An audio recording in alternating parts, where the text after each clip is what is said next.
Light and warmth in heaven. People who think solely on the basis of nature cannot grasp the fact that there is light in the heavens. Yet in the heavens there is so much light that it is vastly greater than noonday light on earth. I have seen it often, even during our evenings and nights. At first, I was amazed when I heard angels saying that our world's light was nothing but shadow in comparison to heaven's light. But now that I have seen it, I myself can bear witness. Its brightness and brilliance are beyond description. What I have seen in heaven, I have seen in that light, and therefore more clearly and distinctly than what I have seen in this world. Heaven's light is not natural, like the light of our world, but spiritual. It actually comes from the Lord as the sun, and that sun, as explained in the preceding chapter, is divine love. While what emanates from the Lord as the sun is called divine truth in the heavens, in essence, it is divine good as one with divine truth.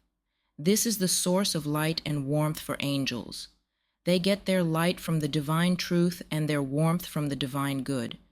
We can therefore conclude that heaven's light, in view of the nature of its source, is spiritual and not natural, as is its warmth. The reason divine truth is light for angels is that angels are spiritual and not natural. Spiritual people see things from their sun, and natural people see from theirs. Divine truth is what provides angels with discernment, and discernment is their inner sight, which flows into their outer sight and produces it. So whatever is seen in heaven from the Lord as the sun is seen in the light.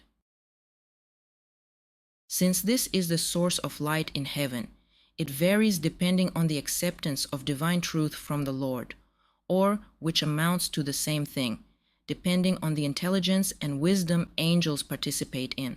This means that it is different in the heavenly kingdom than in the spiritual kingdom, and different in each community.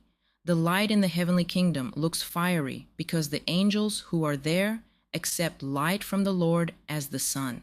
The light in the spiritual kingdom, though, is white because the angels who are there accept light from the Lord as the moon.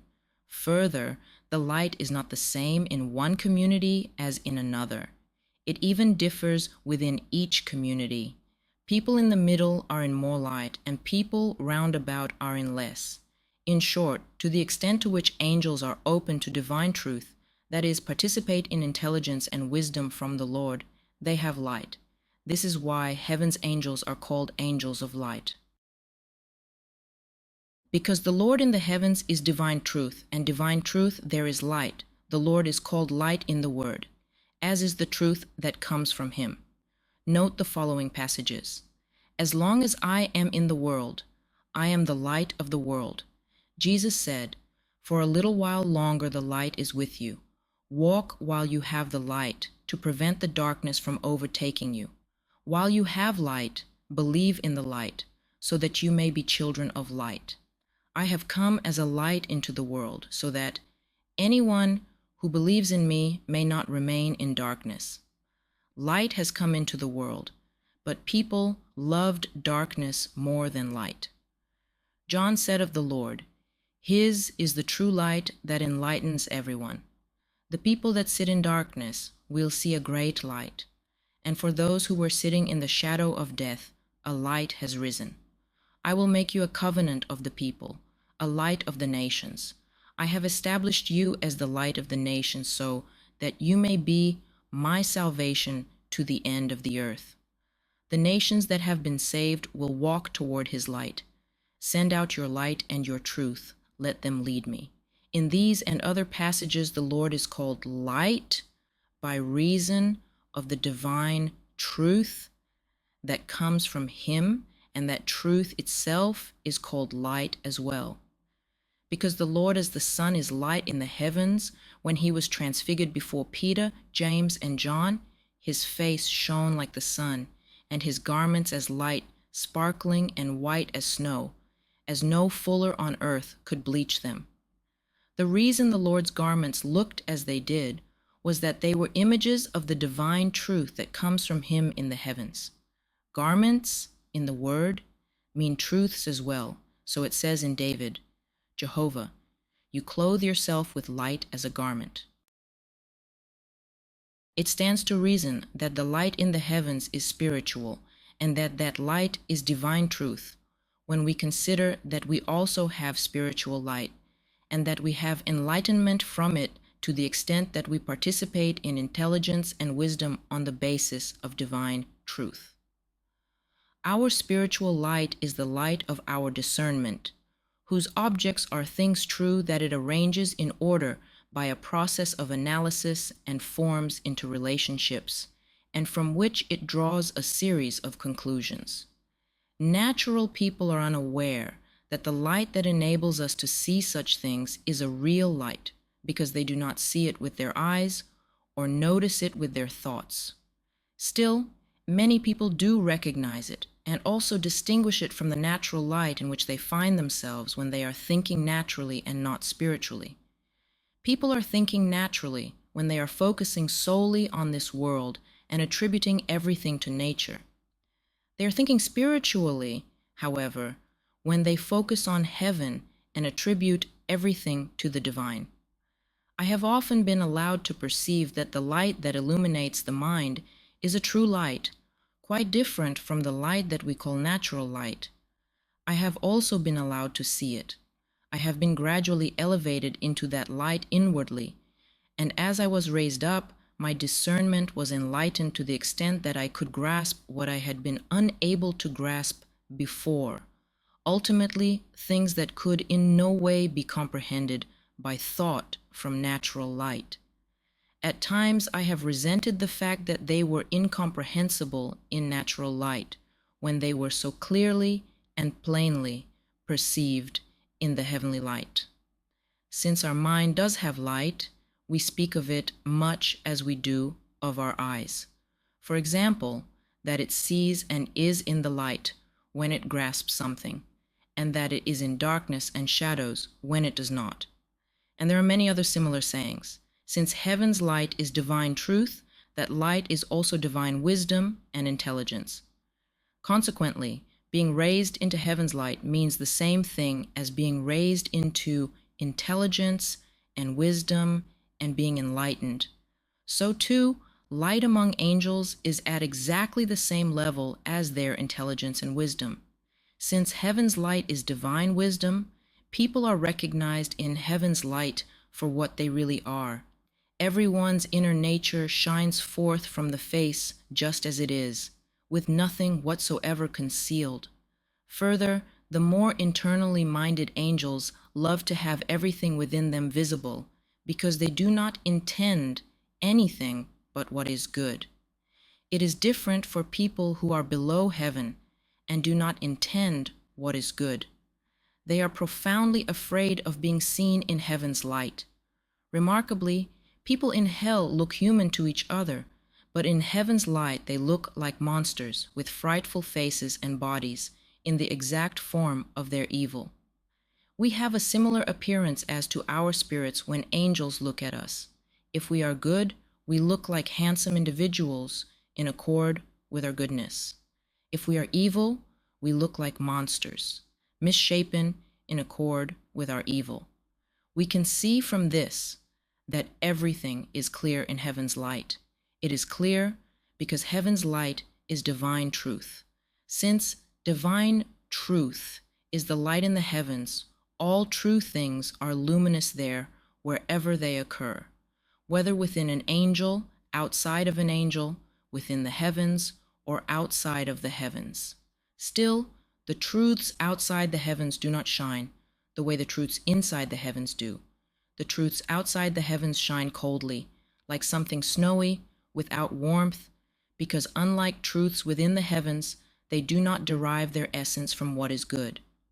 So that cold light disappears at the touch of heaven's light, and if there is some underlying evil, it turns to darkness. I have seen this several times, along with many other remarkable things concerning luminous truths, which I forgo for now. Something now needs to be said about heaven's warmth. In its essence, heaven's warmth is love. It emanates from the Lord as the sun, which is divine love for the Lord and from the Lord, as has been explained in the preceding chapter. We can therefore see that heaven's warmth is just as spiritual as its light, because they come from the same source. There are two things that emanate from the Lord as the Son: divine truth and divine good. Divine truth comes out in heaven as light, and divine good as warmth. However, divine truth and divine good are so united that they are not two, but one. For angels, though, they are separated. There are angels who accept divine good more readily than divine truth, and there are angels who accept divine truth more readily than divine good. The ones who are more open to divine good are in the Lord's heavenly kingdom. The ones who are more open to divine truth are in the Lord's spiritual kingdom. The most perfect angels are the ones who are equally open to both. Heaven's warmth, like heaven's light, is different in different places. It has one nature in the heavenly kingdom and another in the spiritual kingdom. It also differs in each community, not only in intensity, but in quality. It is more intense and pure in the Lord's heavenly kingdom, because the angels there accept more divine good. It is less intense and pure in the Lord's spiritual kingdom, because the angels there accept more divine truth.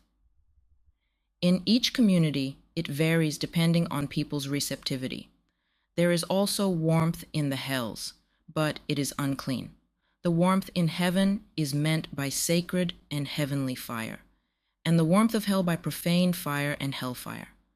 Both refer to love, heavenly fire, to love for the Lord and love for one's neighbor, and hellfire to love for oneself and love of the world, and all the craving that is associated with these loves. The fact that love is warmth of a spiritual origin can be seen from the way we grow warm in proportion to our love, even becoming inflamed and heated in proportion to its intensity and quality, with its full heat evident when we are attacked.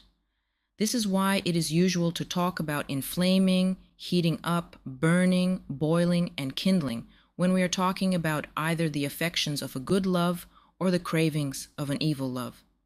The reason the love that emanates from the Lord as the Son is experienced as warmth in heaven is that the deeper levels of angels are involved in a love that comes from the divine good, which in turn comes from the Lord. Consequently, the more outward levels, which are warmed by this, are in warmth. This is why warmth and love are mutually responsive to each other in heaven, so that everyone is in the kind of warmth that accords with her or his love, as follows from what we have just been saying. Our world's warmth does not enter heaven at all, because it is too crude, being natural and not spiritual. It is different for us, though, since we are in the spiritual world as well as in the natural world. As far as our spirits are concerned, we grow warm exactly according to our loves. But as far as our bodies are concerned, we respond to both, the warmth of our spirits and the warmth of the world. The former flows into the latter because they correspond. We can determine the nature of the correspondence of these two kinds of warmth by looking at animals whose loves, the primary one being for the procreation of offspring of their own species, break forth and become active in response to the presence and touch of warmth from our world sun, a warmth that comes primarily in spring and summertime. People who believe that the inflow of our world's warmth arouses these loves are much mistaken. There is actually no inflow of what is natural into what is spiritual, but of what is spiritual into what is natural.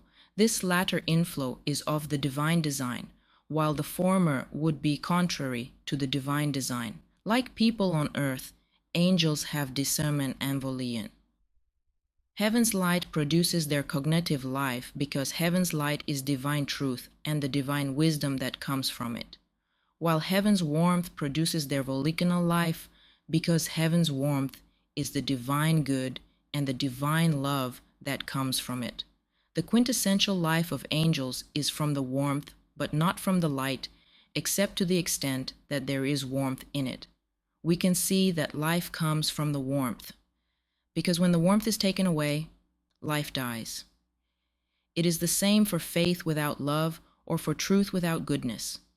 Since the truth that is attributed to faith is light, and the goodness that is attributed to love is warmth. All this becomes even clearer from the warmth and light of our world, to which heaven's warmth and light correspond. From the warmth of our world, united to its light, all things on earth come to life and blossom. They are united in spring and summer.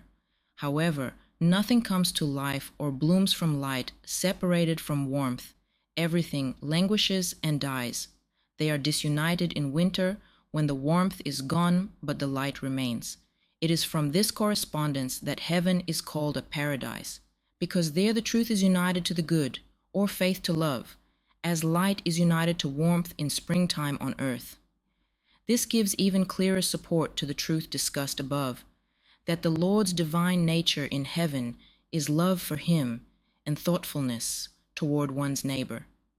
It says in John, "In the beginning was the Word, and the Word was with God, and God was the Word.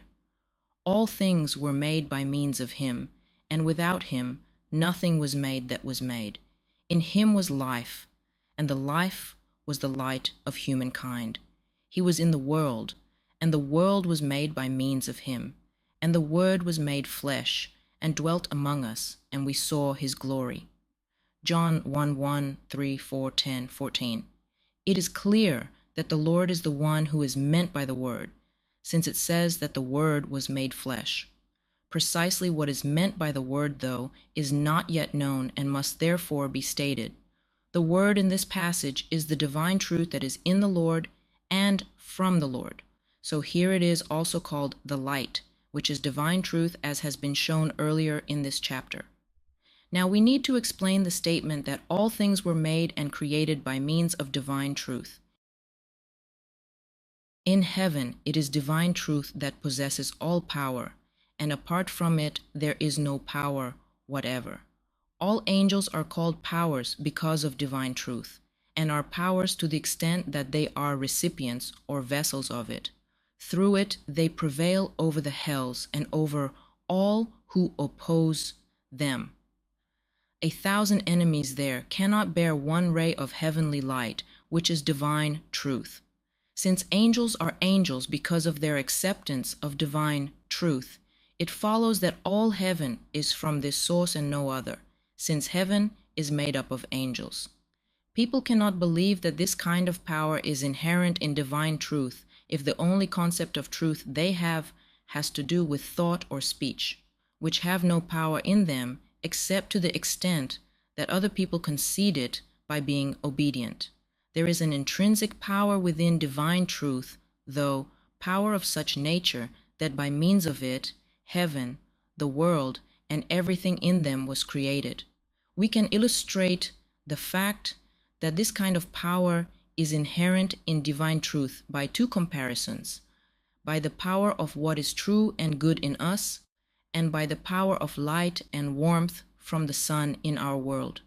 By the power of what is true and good in us, everything we do out of our discernment and intent. Out of our intent, we act by means of what is good, and out of our discernment by means of what is true. In fact, all the elements of our volition are related to what is good, and all the elements of our discernment are related to what is true. On this basis, then, we set our whole body in motion, and 1,000 things there rush to do our bidding of their own accord.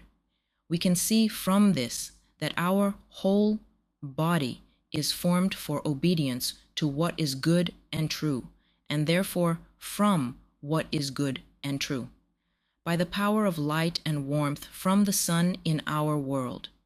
Everything that grows in our world, things like trees, shrubs, flowers, grasses, fruits, and seeds, arises only by means of the warmth and light of the sun. So we can see what kind of productive power is inherent in that warmth and light.